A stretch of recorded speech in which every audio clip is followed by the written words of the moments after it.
Welcome everyone. आज का हमारा टॉपिक है बिग डेटा से रिलेटेड। बेसिकली बिग डेटा होती क्या है। हमारे पास नॉर्मली जितना भी डेटा होता है आजकल अवेलेबल है या जनरेट हो रहा है वो बिग डेटा कहलाता है। तो बिग डेटा को जानने से पहले हम जानते हैं कि what is data. Basically data जो या स्मॉल डेटा का कोई टर्म नहीं है, लेकिन पहले हमारे पास एक टर्म यूज़ होती थी, आजकल भी यूज़ होती है, लेकिन आजकल हमारे पास डेटा का कॉन्सेप्ट इतना ख़ास नहीं है। डेटा हमारे पास इंफॉर्मेशन होती है इन द स्मॉल फॉर्म में जो डेटा जनरेट होता है, मतलब जो भी हम टेक्स्ट जनरेट करते हैं, ऑडियो जनरेट करते हैं, इमेज जनरेट करते हैं, वीडियो जनरेट करते हैं, वो बेसिकली डेटा कहलाती है। या मोबाइल फ़ोन्स में, कंप्यूटर में, एक छोटे से स्कूल, कॉलेज या यूनिवर्सिटी में जो जनरेशन होती है डेटा की, तो उसे हम स्मॉल डेटा में या डेटा में टर्म में उसे यूज़ करते हैं।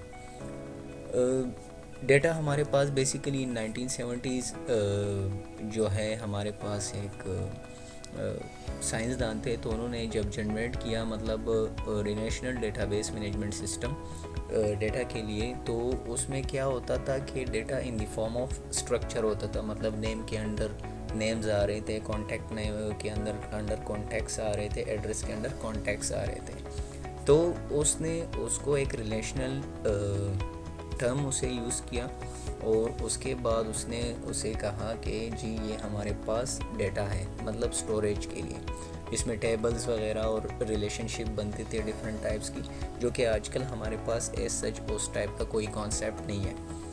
अच्छा, स्टोरेज जो होती थी या होती है हमारे पास डेटा में, वो basically in the form of GBs या टीबीज़ होती है। मतलब गीगाबाइट, टेराबाइट में जितना भी हमारे पास डेटा जनरेट होता है अप टू टेराबाइट, तो उसे हम डेटा टर्म में यूज़ करते हैं, जो कि स्कूल, कॉलेज या यूनिवर्सिटी में या एक छोटे से हॉस्पिटल में जितना भी डेटा जनरेट होता है वो अप टू जीबीज़ हो सकता है या टीबीज़ हो सकता है, इससे ज़्यादा मैक्सिमम नहीं जा सकता। डेटा हमारे पास लोकली प्रेजेंट होता है, मतलब हमारे पास एक छोटा सा सर्वर होता है जो हमारे डिपार्टमेंट के किसी आईटी डिपार्टमेंट में पड़ा होता है, और जितने भी डिपार्टमेंट्स हैं वहाँ से डेटा जनरेट होके उस सिंगल सर्वर में आके स्टोर हो रहा होता है। तो हमारे पास एक सर्वर होता है जो कि लोकली उसी डिपार्टमेंट में अवेलेबल होता है। डेटा जो है वो हमारे पास एसक्यूएल या ओरेकल वगैरह के जो डेटाबेस सॉफ्टवेयर्स होते थे, एप्लीकेशंस होते थे, तो उसमें हम डेटा के लिए डेटाबेस बनाते थे और उसमें डेटा को स्टोर करते थे, जो कि बिग डेटा में ऐसा इस सच कोई भी इस टाइप का सॉफ्टवेयर यूज़ नहीं होता, एसक्यूएल वगैरह, ओरेकल वगैरह, क्योंकि ये हमारे पास छोटे टाइप ऑफ डेटा के लिए यूज़ होते थे। फिर हमारे पास सिंगल सिस्टम, यहाँ से मुराद है कि हमारे पास जो है इसके लिए सिंगल सिस्टम, एक छोटा सा सिस्टम इसके लिए यूज़ होता है, मतलब एक मल्टी डिपार्टमेंट्स हैं और उसके लिए एक छोटा सा सर्वर है, तो वहाँ पे आके वो डेटा डंप होता था। बिग डेटा अनस्ट्रक्चर होता है। अनस्ट्रक्चर से मुराद हमारे पास जिस तरह डेटा, स्मॉल डेटा हमारे पास स्ट्रक्चर होता है, नेम के अंडर नेम, कॉन्टैक्ट के अंडर कॉन्टैक्ट, एड्रेस के अंडर एड्रेस। तो यहाँ पे क्या होता है, अनस्ट्रक्चर मीन्स कि यहाँ पे टेक्स्ट फाइल्स भी हो सकती हैं, वीडियोस भी हो सकती हैं, ऑडियोज़ भी हो सकती हैं, इमेजेस भी हो सकती हैं, तो मोस्टली अनस्ट्रक्चर होता है। अगर हम डेटा की बात करें तो हमारे पास जितना भी दुनिया में डेटा जनरेट हो रहा है, for example x amount, x means 100% में से 90% अनस्ट्रक्चर होगा, बिग डेटा होगा, जबकि 10% हमारे पास स्मॉल डेटा या डेटा होगा। इसमें क्या होता है, स्टोर इन पेटाबाइट और एक्साबाइट, मतलब पेटाबाइट या एक्साबाइट या इससे बढ़ के हमारे पास जितना भी डेटा जनरेट होता है डेली बेसिस पे, तो उसे हम बिग डेटा कहते हैं। जैसे फेसबुक पे, ट्विटर पे, इंस्टाग्राम पे, यूट्यूब पे, गूगल पे जितना भी डेटा जनरेट हो रहा है वो हमारे पास बिग डेटा कहलाता है। मतलब हम इमेजेस देते हैं, पोस्ट करते हैं, लाइक करते हैं, शेयर करते हैं, वीडियोस देते हैं, ऑडियो देते हैं, कोई अपना स्टेटस वगैरह अपडेट करते हैं, तो वो हमारे पास बिग डेटा में आता है और वो बिग डेटा के सॉफ्टवेयर यूज़ करते हैं। ग्लोबली प्रेजेंटेड डिस्ट्रीब्यूटेड, मतलब फेसबुक का डेटा अगर जनरेट हो रहा है, गूगल का हो रहा है, अमेज़ॉन का हो रहा है, तो वो एक सेंट्रल सिस्टम नहीं होता, बल्कि उसके डिफरेंट कंट्रीज़ में डिफरेंट सर्वर लगे हुए होते हैं और वहाँ पे वो डेटा वहाँ जाके डंप होता है, मतलब उन्होंने उसके लिए एक स्ट्रक्चर।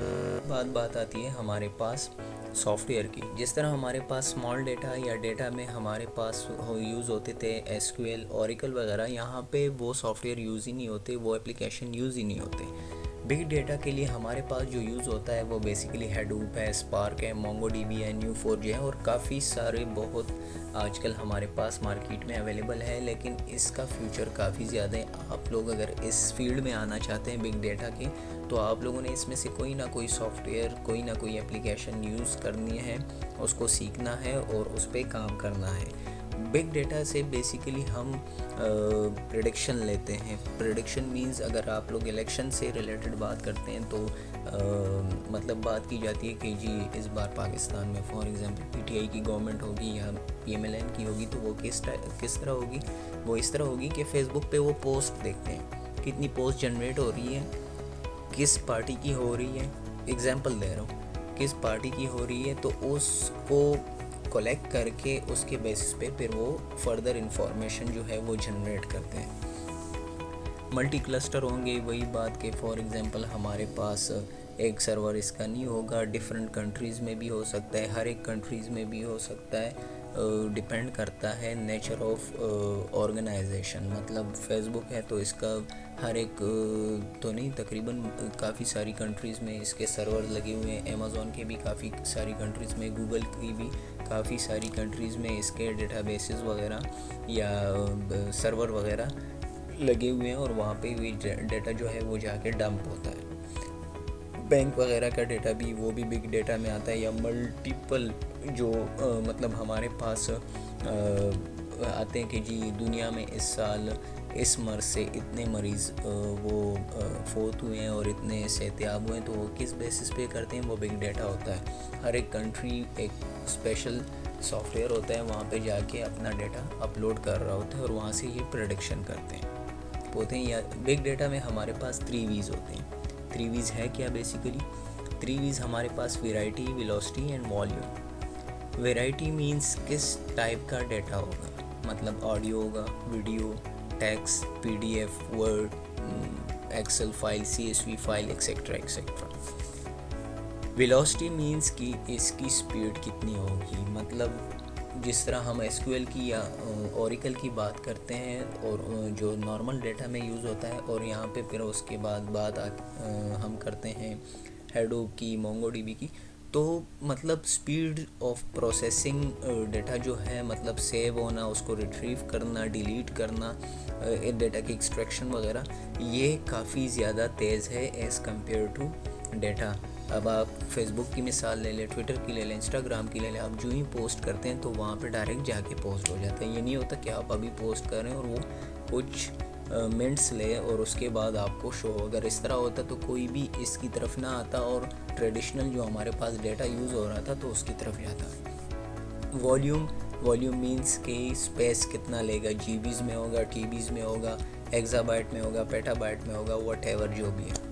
तो ये बेसिकली एक छोटी सी इंट्रोडक्टरी वीडियो थी अबाउट बिग डेटा के what is big data. Big data में क्या होता है, हमारे पास ह्यूज अमाउंट ऑफ डेटा होता है, बड़े अमाउंट ऑफ डेटा जो भी हमारे पास आता है, जनरेट होता है फेसबुक के थ्रू, गूगल के थ्रू या किसी भी बड़े ऑर्गेनाइजेशन में, बड़े सॉफ्टवेयर के थ्रू जो भी डेटा जनरेट होता है, चाहे वो हॉस्पिटल में है, यूनिवर्सिटी में है, कॉलेज में, एजुकेशन सेक्टर में, तो वो हमारे पास बिग डेटा कहलाता है। और बिग डेटा को हम कैसे जानेंगे? बिग डेटा में जब भी हमारे पास data in the form of petabyte या एक्साबाइट या इससे बढ़ के हो, तो उसको हम बिग डेटा कहते हैं।